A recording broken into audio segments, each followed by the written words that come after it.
It was just before 3 in the morning when someone knocked on the glass door, soft but deliberate, the way you knock when you don't want to wake the whole building, only the person who needs to hear it.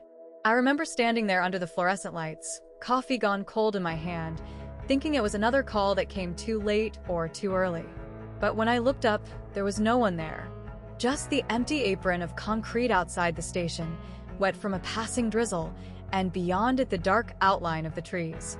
And then I saw her, sitting just far enough back to be cautious, just close enough to be seen. A fox.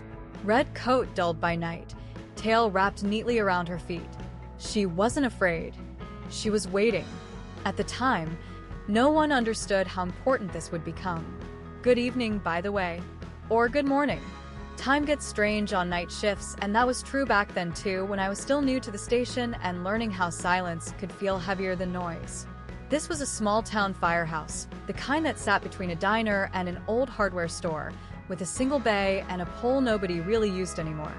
Nights were usually slow. You cleaned what was already clean, told the same stories, listened for the radio, even when it was quiet. And every night, right around the same minute she came, at first, we thought it was coincidence. Wildlife wandered through town all the time, raccoons bold as thieves, deer crossing streets like they owned them. A fox wasn't that strange.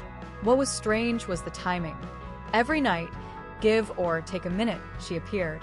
She never crossed the property line, never approached the door. She just sat, watching the building, her head slightly tilted, ears alert, as if listening for something we couldn't hear. There was nothing dramatic about it, just silence. Later, this moment would mean everything. I didn't say anything the first night. I just watched her through the glass until she stood, stretched once, and disappeared back into the dark. The next night, she was there again. Same time, same spot. This wasn't the hardest part. That came later. We joked about it at first. Someone said she was waiting for leftovers. Someone else said she liked the warmth from the building. But there was no food out there, and the heat barely reached past the door. And she wasn't scavenging. She was present. The animal didn't understand the situation, but it understood him. I say him because even though I didn't know it yet, there was already a person tied to this fox, someone whose absence had left a shape behind. You don't always notice those shapes at first. They blend into routine. Weeks went by. Calls came and went. The fox came every night, always alone, always at the same time. It could have run away. It didn't. And slowly, without anyone announcing it, she became part of the shift.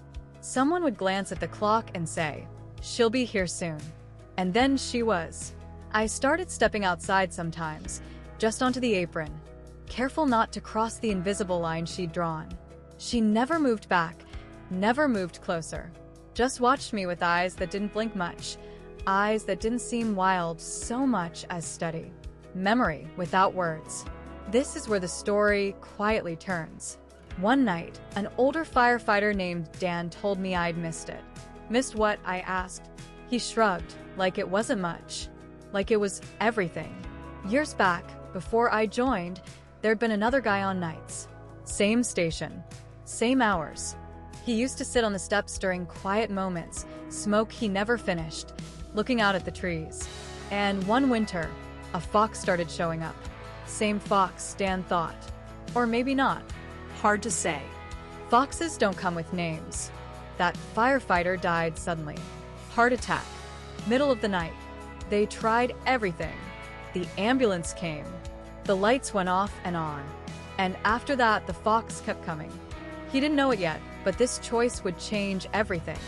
I asked Dan why no one told me. He said they didn't think it mattered. Or maybe they didn't want to say it out loud. Because saying it out loud makes you ask questions you can't answer, like whether animals remember people, or places, or times, like whether waiting can be a form of love. After that, the nights felt different.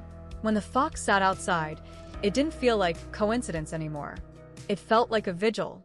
Nothing would be the same after this. One night, she didn't come. The clock passed the minute. The next minute. The next. We waited. No fox. I remember feeling a tightness I couldn't explain. Silly, I told myself. just an animal. But the air felt unfinished. She came back the following night, limping slightly, a new scar along her flank.